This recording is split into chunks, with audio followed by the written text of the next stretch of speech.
Welcome to another episode of Dynamics Compass, where we interview the experts so you don't have to figure it out the hard way. Today we got Mike Sigler. He is the Senior Director of Customer Success at Nexter Enterprise Applications and co-founder of Rangeline Solutions, which Nexter acquired. He spent over 15 years in the D365 ecosystem or Dynamics ecosystem, starting as a developer at Blue Horseshoe before moving into solution architecture and delivery, specializing in warehouse and supply chain implementations. Now, that technical foundation means he doesn't just design solutions, he knows what's realistic to build and what's going to cause problems down the line. And today, he's responsible for making sure customers actually get long-term value from their implementations, which gives him a front row seat to what works, what breaks, and what teams wish they'd done differently from day one. Thanks so much for coming on today, Mike. Hey, thanks for having me. Excited to be here. Great. Let's start with an icebreaker, as I always do. For the people that don't know you yet, um, could you please share something that not a lot of people know about you yet? Yeah, sure. This is something that happened a very, very long time ago, but I actually placed second place in a table tennis tournament nearby here locally. So it was always been a fun hobby, and my dad thought it'd be a fun idea to register in a local tournament, and I actually ended up placing in second, which was a lot of fun.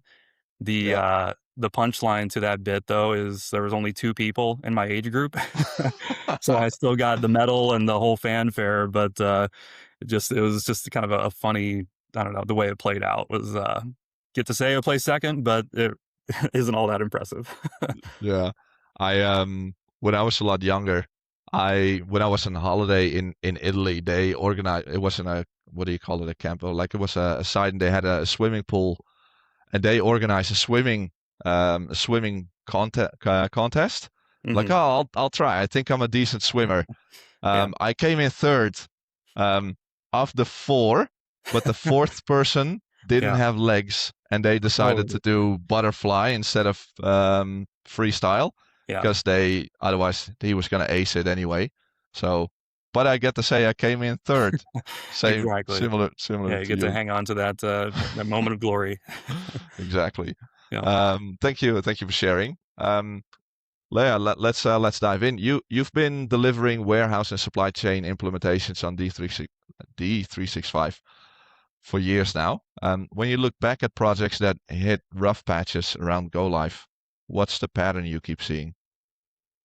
It's interesting in a lot of ways. There's maybe not one consistent pattern, but I think distilling it down to something is kind of as folks approach go live, it's how people react and adjust to the true volume of operating their business when they're live with these warehouse solutions. It's one thing to navigate scenarios or tests, couple orders at a time or picking a couple cases at a time, whatever it may be. But as you are looking at your full, day or week workload going to the warehouse, the um, I don't want to say panic, but just the reality of it sets in a bit of how we need to operate and react with this new system. So I think it's always the initial adjustment to kind of real world volumes. Is that where you need to keep hand holding the customer to see if they'll swim or sink? Yeah, I mean, to a certain extent, it's not so much, I think, at that point, sink or swim. It's a matter of it, once they're live on these systems, it really fleshes out parts of the project that maybe weren't as well, I'll say, invested in early on. Pieces like training, testing, requirement definition, et cetera. For better or worse, you can't hide from that once you're live. It's like those things come to the surface. So either new scenarios are revealed or exception handling is brought to the forefront of how people respond to that, or training on the floor if folks do or do not know how to react to certain situations.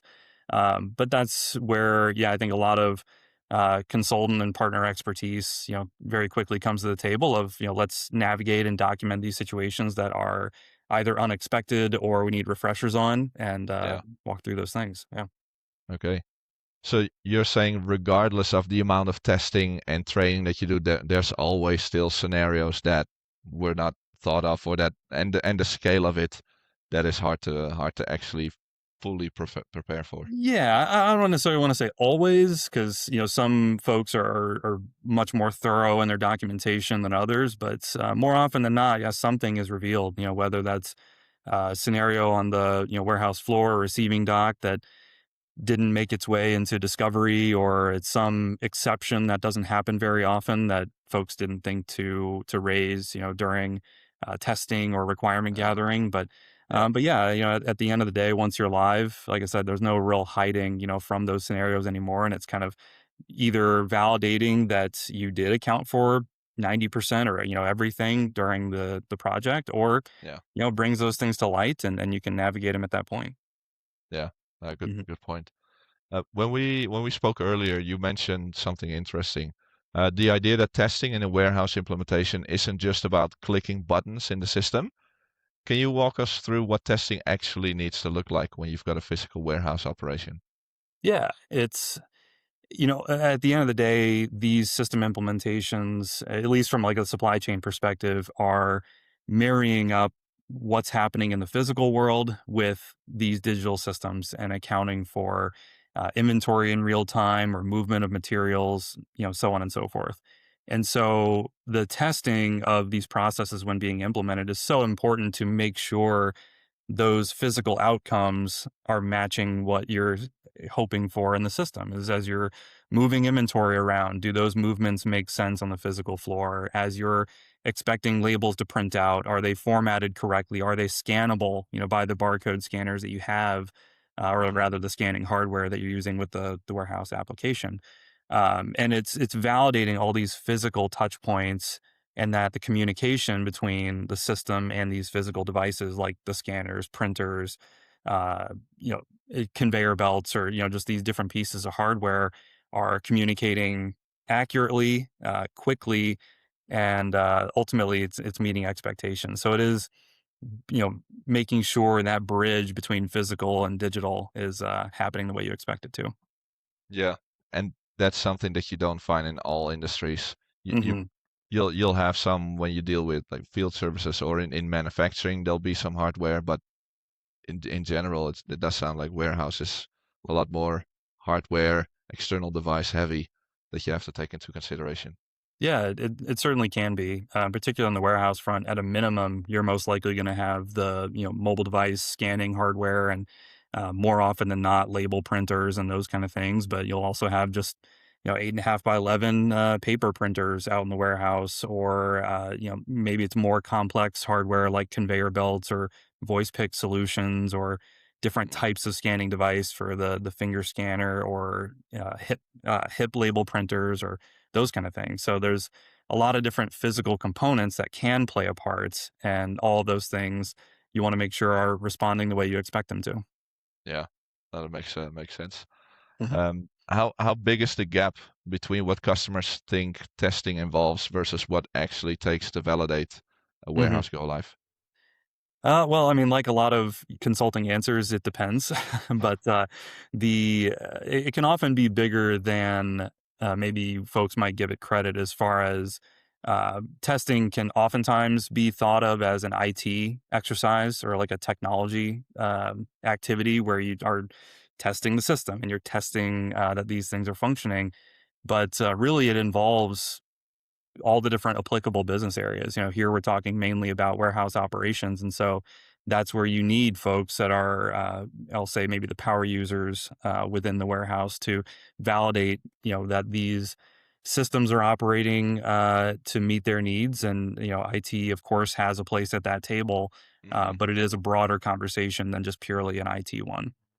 Yeah, I was gonna say, do many customers think or expect that the partner, if they're bringing in a partner for the implementation, that the partner will do everything, including the testing, and they don't need to provide any resources? Do they think It that? can start that way. I think, Nexer, of course, and I'm sure a wide percentage of partners generally come into these conversations trying to lay the groundwork that this is a collaborative effort, and we have our project team coming to the table, but the customer and business has to have, their respective team to make Hmm. sure that the different business areas retain ownership of those solutions, and can basically run on their own, following go live. Because It's an anecdote I feel like I'm using more and more frequently is that go live on these projects is not the finish line. It's ultimately day one, and Yeah, you are at that point be able to carry the project forward from there. yeah, good point. Um, there's always that moment where someone on the warehouse floor raises something nobody thought of during the design, like what you mentioned on the first Mhm. question. How do you minimize those surprises, and when in the project should those floor level people actually be getting involved? Yeah, it's a good question. I mean, in my experience or just in my opinion on it, the best way to avoid some of those surprises is involving, some of the warehouse workers that are actually out on the floor living these scenarios day in, day out are brought to the conversation fairly early. That's not to say that, their entire job function is changing from operating the warehouse to now implementing the system, but it's including them in conversations to validate what we expect these processes to look like, again, is actually what's happening on the floor. I've had a number of conversations with either like process owners or supervisors over the years that say, we do X, Y, and Z, for this scenario, only for someone on the warehouse who's living it to say, oh, actually, we changed that about a month ago and do this a little bit differently now. And it's like, oh, so it's kind of making sure that the latest and greatest information is at your fingertips, as you're walking through these projects. And that can have a pretty sizable downstream impact if that information is not gathered early. So again, it's not about having these people brought to the table and staying there for the duration of the project. It's making sure that these scenarios are understood and particularly the exceptions are gathered and brought to the table quickly. Yeah, so that they come in at the resources are at least being uh, called upon, Hmm. being involved at the right time Yeah, for yeah. requirement gathering or design validation. Exactly. Yeah. It's just confirming that, as best to anyone's ability, no stone is left unturned and we've got the different scenarios and exceptions accounted for so that when it comes time to do, maybe more in-depth training or scenario walkthroughs that we have, those bases covered and there aren't any, major surprises. Yeah. Let's talk about the cloud update piece. Mhm. You've been in the game for 15 years, so you were on-prem first, now doing the cloud solution. Um, because D365 is getting regular updates from Microsoft, whether you're ready or not, what does that mean for a company running a warehouse with physical equipment and integrations? I think even broader than specifically a warehouse conversation, it comes back to, for better or worse, regular testing. I think it's having a plan in place that's repeatable so that as these updates are becoming available, you've got a defined course of action to go in and run maybe a predefined set of tests that I would say are kind of your critical business processes to make sure that, hey, if all else fails, we'll still be able to operate as a business, or our warehouse will be able to still receive inventory, pick and ship materials, depending on your processes. But it's ultimately making sure you've got those tests defined and are rather repeatable so that when the next update comes around, there's no panic and everyone kind of falls into a similar rhythm of validating that the processes are still viable. But you touched on, the hardware integrations that those communication components are still happening successfully. It's as good as Microsoft is at testing their solutions, they're not testing your business and the different components that you've got integrated to it. So Yeah. it's pretty crucial that that testing plan and methodology is established. Yeah. Are there a lot of customizations involved to get the physical equipment properly integrated? Because from what I've heard, like the more you customize, the harder it becomes to do these automated upgrades. Yeah, definitely can be. I think there's kind of two parts to that answer. Is that I think with most of these implementations, customizations are pretty much unavoidable. So I think to a degree, it's important to control how you customize the system and maybe what areas you inject those customizations in. But as part of the testing routine, it's definitely crucial to make sure that your custom components still cooperate with the base solution as you had when you maybe first implemented the customization. Yeah. Um, and I think maybe another part of your question was around customization depth surrounding integrating kind of these. physical hardware pieces. Hmm. And I think if you'd asked me that question, maybe heck, probably only a couple years ago, 3 to 5 years ago, maybe at most, it probably would have been a lot more significant customization to make those integrations happen. But Microsoft has done a ton of investing in the warehouse solution and the capabilities that it brings. And just as one quick example, there's something now like the material handling module Hmm. that's really helps the like message automation and kind of integration between some of these third party platforms. Just for example, with a customer that we did voice picking with, we were able to use that module to have messages generated and be able to receive in messages to update the system's work within warehouse so that pick instructions were automatically created, and when messages are sent back to D365, work is automatically updated and done in a very, I'll say, out of the box fashion. So it simplifies That's some of cool. these integrations quite a bit, and it was a huge advancement in that space. Yeah. Um, Sidetracking a little bit. If we know that these updates come every, what is it, every 6 months, there's new releases, or Yeah, and then uh, some minor updates in between, but yeah. um, is testing still always a manual effort, or is this, do you think, in for warehousing, this is something that can easily be automated? A bit of both. I would say it doesn't have to be manual. I think early on, there was a lot of manual testing, and particularly with these, third-party components with the mobile device or, these maybe secondary pieces of hardware and their integration.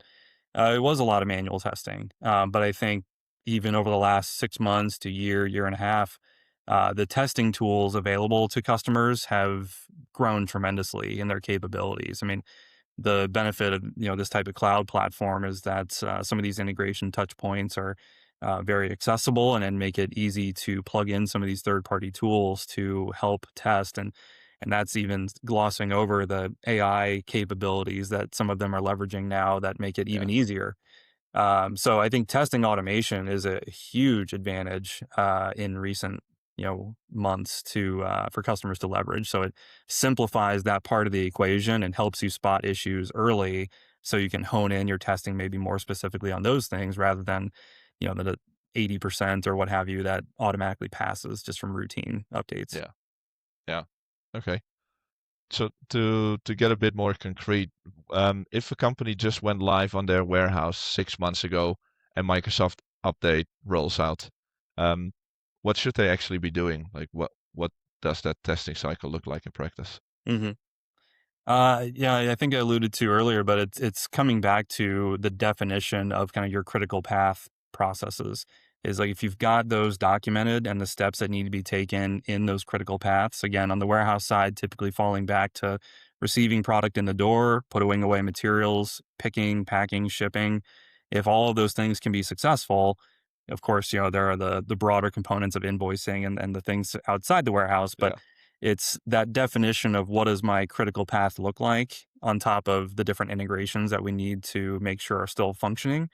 And if we've got those understood, we can fall into that rhythm so that when we're ready for the next update, we know exactly what to prioritize in testing. And perhaps that starts as a manual process in those tests to gain confidence and, the updates that are rolling out and kind of practice, that iterating on those critical paths. But Hmm. as you can explore those automated test solutions, it can help tremendously in the long run. Yeah. And then another scenario, when training and testing gets squeezed, which does happen regularly, what gets cut first and what's the real cost of that down the line? I think what we see often maybe get that kind of pressure is around testing. I think training, often where things can get misplaced, is more the timing of training. I think folks are very eager to train their teams, but sometimes that training can be approached too early to where folks are trained, then they don't touch it for a number of months and I everybody forget forgets it. what they learned. But testing is one that can often be maybe underestimated or undervalued in the course of a project. And we try to emphasize the impact or the benefit of that testing because it's so much easier to identify and isolate issues either as training or, design discussion prior to go live than to try to address those scenarios post go lives.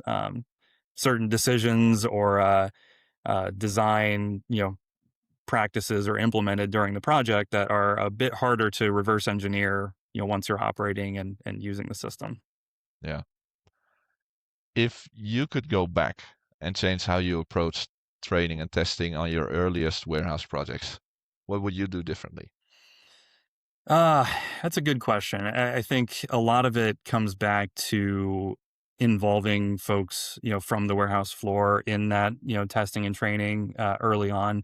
More so on the testing side is getting them familiar with the system to see how it works, uh, what are the prompts being asked for, what scans are taking place, and getting folks comfortable with that process flow. Because at the end of the day, these systems are often changes, for what people see on their warehouse operations, and change is oftentimes not very comfortable, but it's something that if folks can see it and gradually get used to what the new process can look like, user adoption can be much more successful and ultimately make the project as a whole a bit smoother of a transition. Yeah. Who's how big of the role of the consultant of the partner is that change management piece? Is that all in the partner's court? I wouldn't say all, but it's fairly significant. I think oftentimes, of course, every business and every project is different, but I think the partner can play a pretty significant role in highlighting to the customer how important change management is. I think that's an area that certainly gets underestimated a lot to make sure that folks are, excited about the prospect of the new system and kind of what new capabilities will make the day and day functions easier or allow productivity to skyrocket or those kind of things. And so it's the responsibility, I think, of the partner to make sure that's being well accounted for and raising that to the customer of how important that is. Because for some customers, some power users being brought to the table have never gone through an implementation, of the Yeah. scale that D365 brings. And so the concept of change management sometimes can sound obvious, but when you start talking to people about what it means and how it can impact a project of these scales, um, I don't know, it really just kind of brings it to light for everybody. Yeah. Try and get someone who's used the same system for 15 years and can dream Exactly. about it to like, oh, use something else. That's easier said than done. 100%. Yeah. Yeah. Last one. For anyone listening right now who's about to kick off a warehouse implementation or is in the middle of one, what's the one thing they should go and do or change this week? I think a lot of it comes back to what we've been saying earlier around marrying up digital versus physical. And I think if you're about to go down, a warehouse management implementation or a D365 implementation, to walk the warehouse floor and talk to folks in the different areas of receiving, shipping, packing, et cetera, and just gather information around, what systems are they using today, what processes are happening manually, or what workarounds are being used that maybe you weren't aware of before, or why they're doing certain operations that they implement to make their lives easier, but maybe you lose visibility in the system because they're taking those workarounds. So I think Hmm. it's gathering enough information that's happening on the floor so that as you approach this project, it helps you prioritize what pieces maybe you want to incorporate into system processes that will help, productivity and visibility. But also just making sure that you understand the requirements that are going to go into a warehouse rollout to say, we need to have, these type of labels printed and they have to contain this information. So people on the floor know how to respond to it. So yeah, it's making sure that no stone is left unturned on the physical side of the warehouse. Yeah. There's so many small parts in the warehouse to yeah that you could overlook.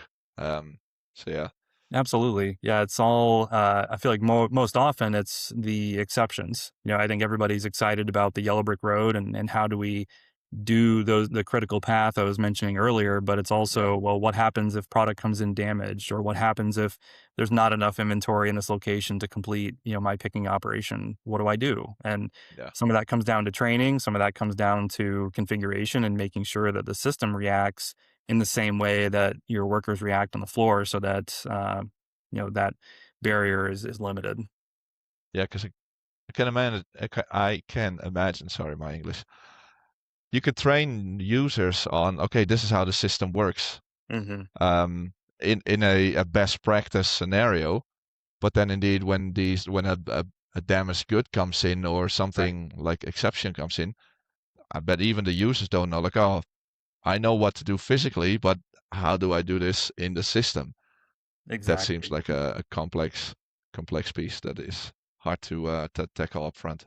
Yeah, and that's a component that is more often than not, encountered during requirement definition and testing. But occasionally, you see new exceptions come up post go live, and that's when that volume increase reveals a lot of those little things that you can work with customers to help understand how the system can account for that function, and or account for those scenarios, and kind of navigate those situations. But yeah, Yeah, it's the exceptions that kind of make things interesting of how to handle certain specific scenarios. yeah. Thanks so much for sharing all your knowledge today, Mike. Sure, thanks for having me. Enjoyed I- the conversation. if anyone does want to ask you any questions based on what they heard today, Mhm. two questions. What's the best way to get in touch with you, and what events are you attending this year? Yeah, so my email is mike.sigler@nexergroup.com. Folks can reach out to me directly. You can also find me on LinkedIn, and our Nexer Enterprise Applications company page has some great resources from white papers, customer references, etc. So both really good resources to reach out to. Regarding events coming up, always keep an eye on the Dynamic Communities events from Dynamics Con and the Summit coming up later this year. Both are Yeah. just huge events and really great opportunities for networking. And we'll have a booth at Summit this year, so hope to see a lot of folks and a lot of familiar faces and a lot of new ones at those events. So yeah, looking forward to those conversations. Okay. Great. Well, thanks so much for coming on today. Um, and I'll run into you at an event. Absolutely. Yep. Thank you. All right. All right. Thanks, Mike. Yep. Bye. Thanks. Bye. Thanks for watching another episode of Dynamics Compass. I started doing the podcast because in my work as a recruiter, I was speaking to all these Dynamics decision makers that had the same kind of questions. So I figured, well, I have a big network of Microsoft Dynamics experts. Why don't I just approach them, interview them, record it, and make all the answers freely available? So if there's a question that you really want answered that is Dynamics related, let me know. Find me on LinkedIn or write to me on Rory at thegoodtalent.co, and I'll find the expert, I'll interview them, and make it freely available so you're informed and you can keep progressing your Microsoft Dynamics journey. Thanks so much for watching. Hope you have a great day.